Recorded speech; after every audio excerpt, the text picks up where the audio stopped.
یہ کہانی ہے ممبئی کی، ایک شہر جو کبھی خوابوں کی سرزمین کہلاتا تھا، جہاں لاکھوں لوگ اپنے مستقبل کے سنہرے خوابوں کے ساتھ آتے تھے، لیکن انہی خوابوں کے نیچے ایک اور دنیا چھپی ہوئی تھی، ایک ایسی دنیا جہاں دہشت کا راج تھا، جہاں قانون کی کوئی حیثیت نہیں تھی، اور جہاں طاقتور وہ تھا جس کے پاس جرم کا سکہ تھا۔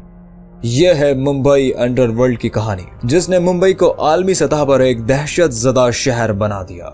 یہ کہانی ہے ممبئی انڈر ورلڈ کی، جس نے نہ صرف شہر کو بلکہ پورے ہندوستان اور دنیا کو ہلا کر رکھ دیا۔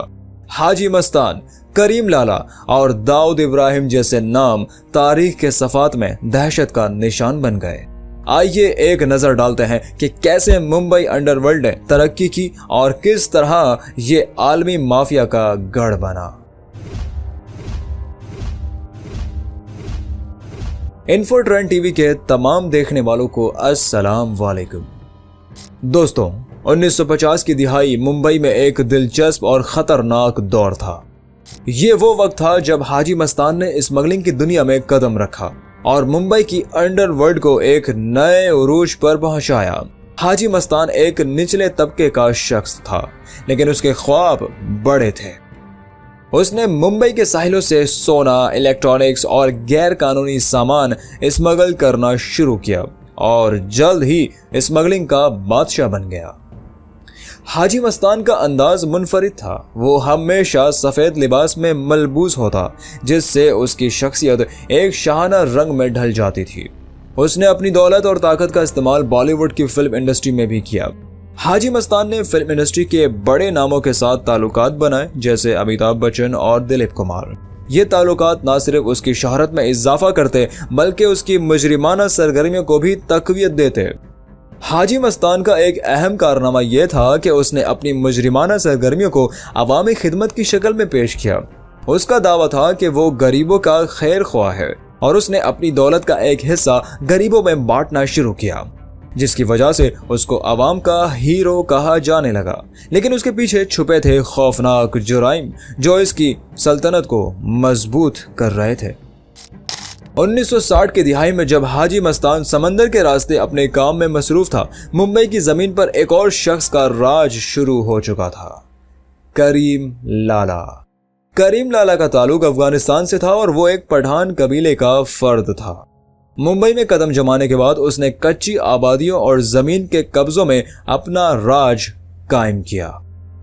کریم لالا نے نہایت چالاکی سے ممبئی کے غریب پٹھانوں کو منظم کیا اور انہیں ایک منظم گروہ میں بدل دیا۔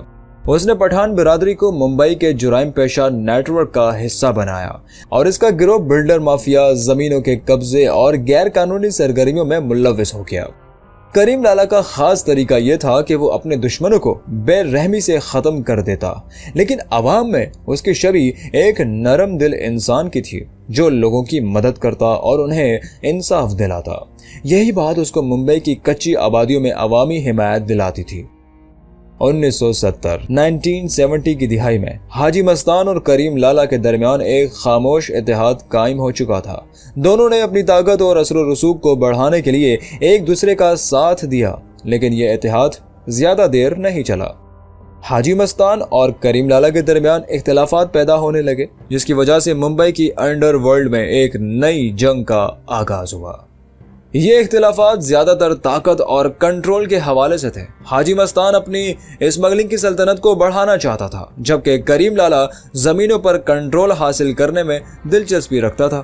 ان دونوں کی دشمنی نے ممبئی انڈر ورلڈ کو مزید تقسیم کر دیا اور اسی تقسیم کے دوران ایک نیا نام سامنے آیا، داؤد ابراہیم۔ داؤد ابراہیم کا نام 1980 کی دہائی میں سامنے آیا، جب حاجی مستان اور کریم لالا کی سلطنتیں کمزور ہو رہی تھی۔ داؤد کا تعلق ممبئی کے ایک متوسط طبقے کے گھرانے سے تھا، لیکن اس کے عزائم بہت بڑے تھے۔ اس نے حاجی مستان اور کریم لالا کے درمیان ہونے والی جنگ کا فائدہ اٹھایا اور ممبئی کے انڈر ورلڈ میں اپنی جگہ بنا لی۔ داؤد ابراہیم کا طریقہ کار روایتی انڈر ورلڈ ڈان سے بہت مختلف تھا۔ اس نے انڈر ورلڈ کو جدید خطوط پر استوار کیا۔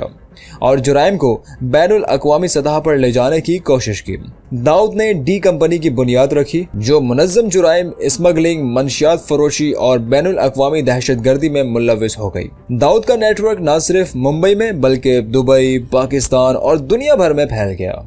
1993 میں ممبئی میں ہونے والے بم دھماکوں نے پورے ہندوستان کو ہلا کر رکھ دیا۔ ایسا مانا جاتا ہے کہ ان دھماکوں کے پیچھے داؤد ابراہیم کا ہاتھ تھا، جس کی وجہ سے وہ عالمی سطح پر دہشت گردوں کی فہرست میں شامل ہو گیا۔ 257 لوگ ان دھماکوں میں مارے گئے اور ہزاروں زخمی ہوئے۔ ان دھماکوں کے بعد ہندوستانی حکومت نے داؤد اور اس کے نیٹ ورک کے خلاف بڑا آپریشن شروع کیا۔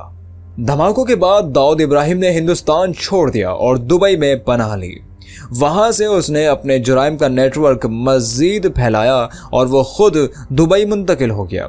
آج بھی داؤد ابراہیم کا نیٹ ورک عالمی سطح پر موجود ہے اور وہ ہندوستان کا سب سے بڑا مطلوب گینگسٹر ہے۔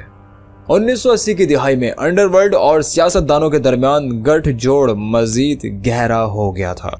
سیاستدانوں کو انتخابات جیتنے کے لیے مجرموں کی ضرورت تھی اور انڈر ورلڈ کو پولیس اور قانون سے تحفظ چاہیے تھا۔ یہ گٹھ جوڑ اتنا مضبوط ہو چکا تھا کہ انڈر ورلڈ کے لوگ سیاستدانوں کے انتخابات میں کلیدی کردار ادا کرتے اور بدلے میں انہیں قانونی تحفظ ملتا۔ 1990 کی دہائی میں بھارتی حکومت نے انڈر ورلڈ کے خلاف کارروائیاں تیز کر دی۔ پولیس مقابلے، گرفتاریاں اور مجرمانہ نیٹ ورک کے خلاف سخت اقدامات نے انڈر ورلڈ کو کمزور کرنا شروع کیا۔ حاجی مستان نے اپنی زندگی کے آخری دنوں میں سیاست میں قدم رکھ دیا، جبکہ کریم لالہ نے بھی سیاست سے کنارہ کشی اختیار کر لی۔ 1990 کے بعد انڈر ورلڈ کا زوال شروع ہو چکا تھا، لیکن کیا یہ مکمل طور پر ختم ہو چکا ہے؟ داؤد ابراہیم آج بھی عالمی سطح پر جرائم کا نیٹ ورک چلا رہا ہے۔ اس کے نیٹ ورک میں منشیات فروشی، اسمگلنگ اور دہشت گردی شامل ہے، اور ہندوستانی حکومت کے لیے وہ آج بھی سب سے بڑا چیلنج ہے۔ دوستو، یہ کہانی ممبئی انڈر ورلڈ کی ہے۔ یہ ایک ایسی دنیا کی ہے جس نے خوابوں کے شہر کو خون میں ڈبو دیا۔ حاجی مستان، کریم لالہ اور داؤد ابراہیم جیسے نام ہمیشہ تاریخ میں زندہ رہیں گے، لیکن سوال یہ ہے کہ کیا ممبئی کبھی اپنے اس سیاہ ماضی سے نجات پا سکے گا؟ انڈر ورلڈ کا خوف آج بھی ممبئی کی گلیوں میں گونجتا ہے اور شاید یہ کبھی ختم نہ ہو۔ انفو ٹرینڈ ٹی وی کی آج کی ویڈیو میں اتنا ہی۔ مزید اس طرح کی معلوماتی ویڈیوز کے لیے چینل کو سبسکرائب کیجیے اور بیل آئیکن پر لازمی کلک کریں تاکہ ہر نئی آنے والی ویڈیوز کے نوٹیفیکیشن آپ کو بر وقت ملتے رہیں۔ پھر حاضر ہوں گے ایک اور نئی ویڈیو کے ساتھ۔ تب تک اپنا اور اپنے پیاروں کا بھرپور خیال رکھیے۔